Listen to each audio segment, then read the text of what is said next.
नमस्कार, शाम के 7 बजने वाले हैं। वक्त है अपना बिहार का। आपके साथ मैं हूं शिप्रा झा और बुलेटिन में सबसे पहले बात करेंगे गिरिराज सिंह के हिंदू स्वाभिमान यात्रा पर। विपक्ष के साथ साथ अब एनडीए की सहयोगी दलों के कुछ नेताओं ने भी सवाल खड़ा कर दिया है। सवाल है कि बिहार में कई नेताओं की यात्राएं हो चुकी हैं और कई नेताओं की यात्रा चल भी रही है, फिर भी गिरिराज सिंह की यात्रा पर ऐतराज क्यों? ये नफरत पैदा करने वाला ये यात्रा है। इस तरह नाटकबाजी बंद करें। केंद्रीय मंत्री और बीजेपी के फायर ब्रांड नेता गिरिराज सिंह हिंदू स्वाभिमान यात्रा पर निकल रहे हैं। यात्रा 18 अक्टूबर से शुरू होगी, लेकिन सियासत यात्रा की तारीख के ऐलान के साथ ही तेज हो गई। कांग्रेस और आरजेडी के नेता आरोप लगा रहे हैं कि माहौल को खराब करने के मकसद से यात्रा निकाली जा रही है। इस तरह नाटकबाजी बंद करें, उसी में उनकी भलाई है, उनकी पार्टी की भलाई। विरोधी तो विरोधी, जेडीयू जैसी सहयोगी पार्टी के नेता भी इशारों ही इशारों में गिरिराज सिंह को नसीहत देने लगे हैं। खुशनुमा माहौल सीमांचल में मिलेगा, जहां विकास की नई इबारत नीतीश कुमार जी ने लिखी। गिरिराज सिंह की यात्रा पर उठाए जा रहे सवालों के बाद बीजेपी के नेता भी गिरिराज सिंह के पक्ष में गोलबंद होने लगे हैं। गिरिराज जी का जो स्वाभिमान यात्रा है उसमें हम लोग उनके साथ हैं, पार्टी साथ है, संपूर्ण बिहार की जनता साथ। यानी गिरिराज सिंह की यात्रा ने शुरू होने के पहले ही बिहार के राजनीतिक पारे को चढ़ा दिया है। आरजेडी विधायक भाई वीरेंद्र का तो यहाँ तक कहना है कि इसी तरह की हरकतों की वजह से नीतीश कुमार बीजेपी से अलग होते रहे हैं और अगर गिरिराज सिंह की यात्रा से माहौल खराब हुआ तो नीतीश कुमार गिरिराज सिंह पर कार्रवाई जरूर करेंगे। माननीय मुख्यमंत्री नीतीश कुमार जी इसको बर्दाश्त नहीं करेंगे और तुरंत एक्शन लेंगे। आप देख लीजिए, मैं आज कह रहा हूँ, एक्शन नहीं लिए तो मैं राजनीति छोड़ दूंगा। जनसुराज के संयोजक प्रशांत किशोर से 2 साल से ज्यादा समय से यात्रा कर रहे हैं। आरएलएम के अध्यक्ष उपेंद्र कुशवाहा की यात्रा चल रही है। 16 अक्टूबर से तेजस्वी यादव की यात्रा का दूसरा चरण शुरू होने जा रहा है। ऐसे में सवाल है कि बिहार में जब इतनी सारी यात्राओं पर कोई सवाल नहीं, तो फिर गिरिराज सिंह की यात्रा पर ऐतराज क्यों? न्यूज़ 18 के लिए पटना से आनंद अमृतराज और धर्मेंद्र कुमार के साथ ब्यूरो रिपोर्ट।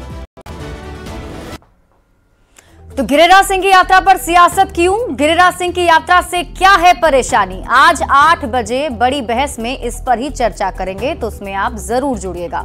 और बढ़ लेते हैं आगे और बात अगली खबर ही करते हैं। पटना से आपको इस वक्त की बड़ी खबर बता दें, गिरिराज सिंह की यात्रा पर जेडीयू की तरफ से भी अब हमला कर दिया गया है। जेडीयू नेता गुलाम रसूल बलियावी का बयान सामने आया है। उन्होंने कहा कि हिंदू और मुसलमान एक दूसरे से नहीं डरते, बल्कि नेता डरते हैं और इसलिए राजनीति करते हैं। बुजदिल लोग ऐसी बात करते हैं। हिम्मत है तो रोजगार और गरीबी पर बात करें। जिन नेताओं की कुर्सी खतरे में पड़ती है वो धर्म से डराने निकल जाता है। याद होना चाहिए, नहीं है तो मैं उनको याद दिला दूं। अंग्रेजों ने स्वतंत्रता सेनानियों को धर्म के नाम पर बांटने के लिए शुरू किया था।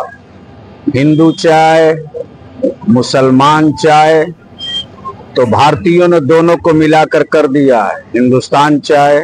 तो ये बिहार है। बिहार में राष्ट्रपिता बापू का जो इस वक्त छाया दिख रहा है वो बिहार के मुख्यमंत्री माननीय श्री नीतीश कुमार जी हैं। बापू के भारत को धर्म के नाम पर, जात के नाम पर कोई बांट नहीं सकता। न मुसलमान डरा है हिंदू से, न हिंदू डरता है मुसलमान से। ये नेता लोग डरता है सत्ता न खसक जाए। ये सब बिला वजह है। जिन नेताओं की कुर्सी खतरे में होती है वो मुसलमान को डराने के लिए कुछ मुसलमान ठीका ले लेता है, कुछ हिंदू भाई को डराने के लिए हिंदू नेता ठीका ले लेता है। और अब बात करेंगे नेता प्रतिपक्ष तेजस्वी यादव की यात्रा की। नेता प्रतिपक्ष तेजस्वी यादव दूसरे चरण की बिहार यात्रा पर निकलने वाले हैं और इसी को लेकर डिप्टी सीएम सम्राट चौधरी ने उन पर हमला बोला है। सम्राट चौधरी ने कहा कि इससे क्या फर्क पड़ता है। लालू प्रसाद यादव के परिवार के किसी भी सदस्य के यात्रा करने से बिहार को कोई फर्क पड़ने वाला नहीं है। लालू जी गुंडों के प्रतीक हैं, अपराधियों के प्रतीक हैं। फर्क पड़ता है बिहार में। लालू यादव जी के किसी परिवार के सदस्य क्या फर्क पड़ना है बिहार में। लालू जी गुंडों के प्रतीक हैं, अपराधियों के प्रतीक हैं और भ्रष्टाचार के प्रतीक हैं। लालू जी का परिचय ही बिहार में अपराधीकरण का है। और देखिए दुर्गा पूजा के बाद मूर्ति विसर्जन के दौरान कई जगहों पर पथराव और हमले की घटना सामने आई। इस पर बीजेपी के नेता शहनवाज हुसैन ने मुस्लिम धर्मगुरुओं से अपील की है कि पथराव करने वालों को समझाएं ताकि गौवध की तरह पत्थरबाजी बंद हो।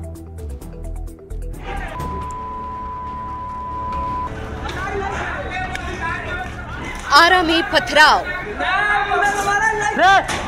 बेगूसराय में हमला, सीतामढ़ी में तनाव और बेतिया में प्रतिमा खंडित होने के बाद जमकर हुआ बवाल। ये सब कुछ महज 2 से 3 दिनों के अंदर हुआ है। दुर्गा पूजा के बाद मां दुर्गा की प्रतिमा विसर्जन के दौरान कई शहरों में सामाजिक सौहार्द बिगाड़ने की कोशिश की गई। प्रतिमा जुलूस पर हमले के साथ पथराव किया गया। अब सवाल उठ रहा है कि कौन कर रहा है माहौल बिगाड़ने की कोशिश, और हिंदू त्योहारों में ही बवाल क्यों? अब इन सवालों के जवाब तो पुलिस की जांच में ही सामने आएंगे, लेकिन बीजेपी के नेता शहनवाज हुसैन ने मुस्लिम धर्मगुरुओं से अपील की है कि पथराव करने वालों को समझाएं ताकि गोवध की तरह पत्थरबाजी भी बंद हो।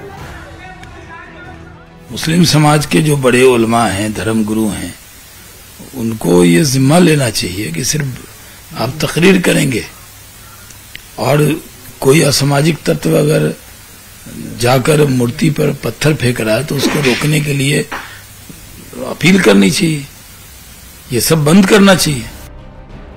बीजेपी सांसद संजय जायसवाल का कहना है कि हिंदू त्योहार में असामाजिक तत्व हरकत करते हैं, ऐसे अपराधियों को कड़ी से कड़ी सजा मिलेगी।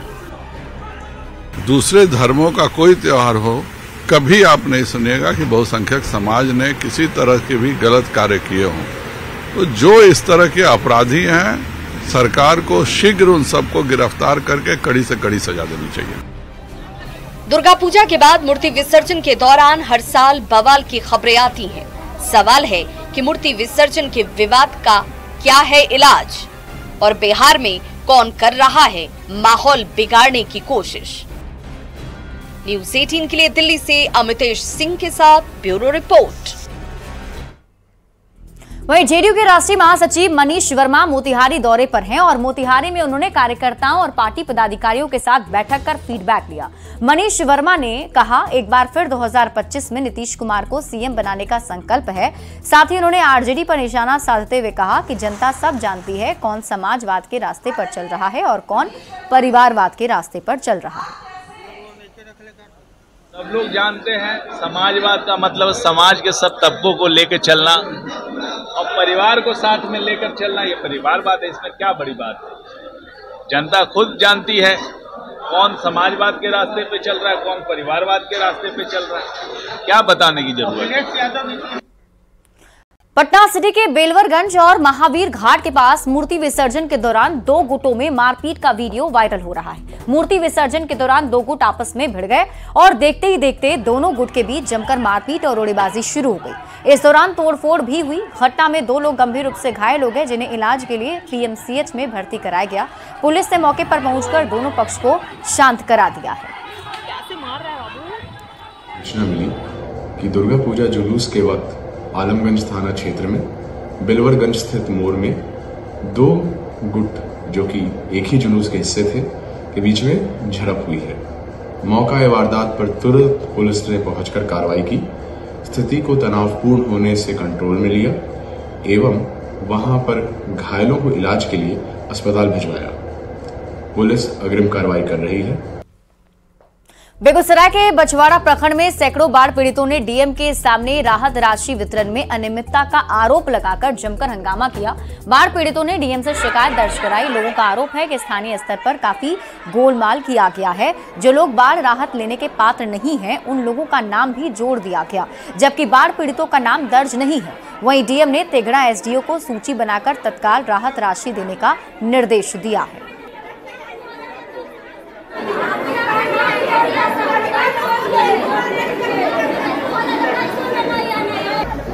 और ये तस्वीर हम आपको दिखा रहे हैं उस वक्त की जब डीएम का घेराव करने के लिए ग्रामीण पहुंचे हुए थे, जहां देखिए महिलाएं पुरुष ये सभी यहां पर मौजूद हैं और लोगों का कहना है कि यहां बाढ़ पीड़ितों को जो राशि दी गई है वो उसमें गड़बड़ी है। और इसी बीच रुक कर लेते हैं बड़ी खबर की ओर। खबर आपको दानापुर के लखन बीघा से बता दें, जहां दो परिवार के विवाद में विशाल नाम के एक युवक की लाठी डंडे से बेरहमी से पिटाई करके हत्या कर दी गई और हत्या का विरोध में आक्रोशित परिजनों ने आरोपी सुभाष कुमार यादव के घर में घुसकर जमकर तोड़फोड़ कर दिया। घंटों हंगामा चलता रहा, कई गाड़ियों के शीशे तोड़ दिए गए, जिसके बाद पुलिस ने लोगों को खदेड़ा है। हंगामा बढ़ता देख मौके पर आधा दर्जन थाने की पुलिस पहुंची। पुलिस लोगों पर काबू पाने के लिए घंटों मशक्कत करती रही और इसी दौरान आरोपी घर में छिपा रहा। किसी तरह पुलिस ने आरोपी सुभाष कुमार यादव को घर से निकाला और इस दौरान आक्रोशित लोगों ने रोड़ेबाजी शुरू कर दी, जिसमें खगौल थाना अध्यक्ष भी चोटिल हो गए। आक्रोशित लोगों ने थाने की गाड़ी के शीशे को भी तोड़ दिया। पुलिस ने लाठीचार्ज कर लोगों को वहां से भगाया। पुलिस ने 3 आरोपी को गिरफ्तार किया है।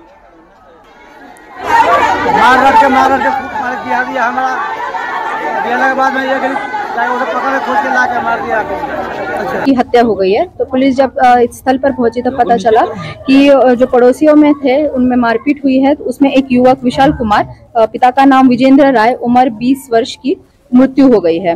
थाना मृतक के परिजनों द्वारा पड़ोसी सुभाष राय और उनके परिजनों पर मारपीट कर हत्या करने का आरोप लगाया गया है। पुलिस के द्वारा घटनास्थल पर पहुंचकर तीनों आरोपियों को अरेस्ट किया गया है और फिलहाल शांति व्यवस्था बनाने के लिए यहाँ पर फोर्स का कैंप किया गया है। मुजफ्फरपुर के औराई में इमरजेंसी लैंडिंग वाले चॉपर को निकालने की कवायद जारी है और मौके पर एयरफोर्स के कई जवान भी मौजूद हैं। हेलीकॉप्टर के पार्ट्स को जो है निकाला जा रहा है और इसके लिए पानी के बीच रास्ता भी बनाया जा रहा है। हेलीकॉप्टर और जवानों से जुड़े किसी भी तस्वीर को लेने की मनाही है। सुरक्षा के ख्याल से मीडिया के साथ आम लोगों के आने पर रोक लगाई गई है। मौके से और अधिक जानकारी दे रहे हैं न्यूज 18 संवाददाता प्रियांक सौरभ। मुजफ्फरपुर के औराई थाना क्षेत्र के उसी जगह पर मौजूद है जहां पर 2 अक्टूबर को हेलीकॉप्टर का इमरजेंसी लैंडिंग कराया गया था और बाढ़ राहत कार्य में जो भारतीय वायुसेना की हेलीकॉप्टर थी उसमें खराबी आ गई थी, जिसके बाद इमरजेंसी लैंडिंग कराई गई थी और अब उसे निकालने की कवायद जो है वह शुरू कर दी गई है। यहाँ से करीब 400 मीटर की दूरी पर पानी में हेलीकॉप्टर है। हालांकि यहाँ पर सुरक्षा व्यवस्था जो है काफी टाइट कर दिया गया है। एयरफोर्स के जवान भले ही काफी संख्या में यहाँ पर तैनात कर दिए गए हैं, रास्ते भी बनाए जा रहे हैं और पार्ट बाय पार्ट जो है हेलीकॉप्टर को यहाँ से ले जाने की तैयारी की जा रही है। हालांकि नजदीक तक और उससे जुड़ी हुई तमाम तस्वीरों को दिखाने से फिलहाल एयरफोर्स जो है वह मना कर रही है। सुरक्षा का हवाला दिया जा रहा है, लेकिन कहीं ना कहीं अब 12 दिन बीत गए हैं और अब उस हेलीकॉप्टर को यहां से ले जाने की तैयारी चल रही है। तो फिलहाल जो है वह टीम लगी हुई है और बहुत जल्द यहां से हेलीकॉप्टर को जो है अलग अलग पार्ट्स में विभिन्न माध्यमों से लेकर जाया जाएगा। मुजफ्फरपुर से न्यूज 18 के लिए प्रियांक सौरभ। और गोपालगंज से आपको इस वक्त की बड़ी खबर बता दें, सोन नदी में 5 युवक डूब गए हैं, जिसमें 1 की मौत हो गई है और 4 का रेस्क्यू कर लिया गया है। प्रतिमा विसर्जन के दौरान हादसा हुआ है, ऐसी खबर सामने आ रही है। भोरे थाने के मेहरा देवरा गांव में हादसा हुआ। मृतक का नाम अविनाश कुमार बताया जा रहा है। तो गोपालगंज से आपको इस वक्त की बड़ी खबर बता रहे हैं, जहां 5 युवक नदी में डूब गए थे, जिससे बताया जा रहा है कि 1 युवक की मौत हो गई है, 4 को बाहर सुरक्षित निकाल लिया गया। दरअसल अभी मूर्ति विसर्जन का दौर हर जगह जारी है और गोपालगंज में भी मूर्ति विसर्जन करने के दौरान ही यह हादसा हो गया है, जिसमें 1 की मौत और 4 लोगों को सुरक्षित बाहर निकाल लिया गया। बिहार के खेल के इतिहास में आज का दिन बहुत बड़ा है। सीएम नीतीश कुमार ने राजगीर में होने वाले एशियन हॉकी चैंपियनशिप के लिए ट्रॉफी गौरव यात्रा को हरी झंडी दिखाकर इसे रवाना कर दिया। बिहार के हॉकी खिलाड़ी अपने हाथों में ट्रॉफी लेकर बिहार के 38 जिले और 5 राज्यों में जाएंगे। हॉकी खिलाड़ी इस चैंपियनशिप के लिए काफी उत्साहित हैं। खिलाड़ियों से बात की है न्यूज 18 संवाददाता आनंद अमृतराज ने।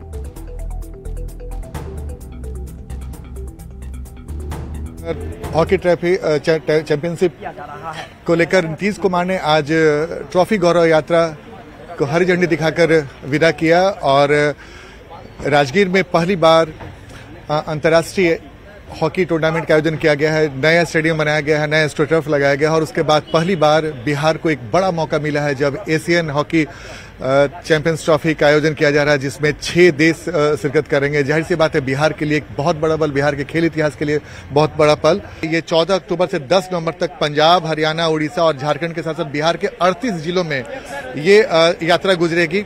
और कुछ देर पहले मुख्यमंत्री नीतीश कुमार ने इसका हरी झंडी दिखाकर इस वाहन को रवाना किया है और इसके पहले लोगो और शुभंकर का भी अनावरण मुख्यमंत्री ने किया है। और इस वक्त तस्वीर आप देखिए, ये वो वाहन है जिसपे हॉकी ट्रॉफी यात्रा की शुरुआत की है। ये इतनी बड़ी चीज हमारे बिहार में, ये बिहार के लिए बहुत ही गौरव का बात है कि इतना बड़ा आयोजन बिहार सरकार और DG sports Ravindra Shankaran sir की वजह से ये जो इतना बड़ा आयोजन हो रहा है वो बहुत ही गर्व की बात है।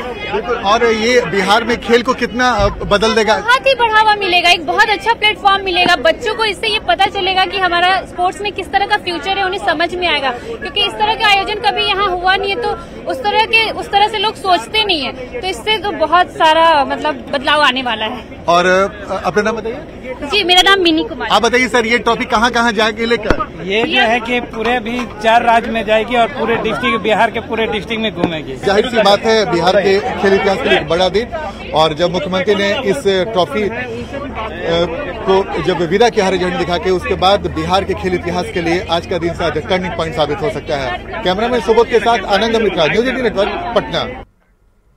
तो बिहार के राजस्व एवं भूमि सुधार विभाग की तरफ से टीम की रैंकिंग जारी की गई है। विभाग में योजनाओं की मॉनिटरिंग के आधार पर सभी डीएम को अंक दिया गया है। अंक के आधार पर बांका के डीएम अंशुल कुमार नंबर 1 बने, जबकि अररिया के डीएम रैंकिंग में सबसे नीचे हैं। पटना के डीएम नीचे से 5वें पायदान पर हैं और इस खबर पर अधिक जानकारी दे रही हैं न्यूज 18 संवाददाता विनीता मिश्रा। बिहार के राजस्व एवं भूमि सुधार विभाग की तरफ से बिहार में चलाए जा रहे योजनाओं के क्रियान्वयन के आधार पर तमाम जिलों की डीएम की रैंकिंग जारी की गई है, जिसमें बांका जिले के डीएम नंबर 1 पर हैं, जबकि अररिया के डीएम सबसे निचले पायदान पर हैं। अगर पटना डीएम डॉक्टर चंद्रशेखर की हम बात करें तो नीचे से 5वें स्थान पर हैं। आपको बता दें कि विभाग की तरफ से कई योजनाएं चलाई जाती है, उन योजनाओं की समीक्षा की गई और समीक्षा के बाद रैंकिंग जारी की गई है, जिसमें अररिया जिले के डीएम सबसे निचले पायदान पर हैं, जबकि पटना का स्थान नीचे से 5वें पायदान पर है, यानी 34वें स्थान पर पटना के डीएम डॉक्टर चंद्रशेखर हैं। राजस्व विभाग ने सभी प्रमुख योजनाओं की जिला स्तर पर मॉनिटरिंग और उसके सफल क्रियान्वयन के आधार पर अंक दिए हैं और इस मॉनिटरिंग और अंकों के आधार पर अररिया के डीएम अनिल कुमार सबसे नीचे इस अंक में शामिल किए गए हैं। उन्हें 100 में से सिर्फ 20.9 अंक मिले हैं। इनके बाद खराब प्रदर्शन करने वाले जिलों में सहरसा के डीएम शामिल हैं।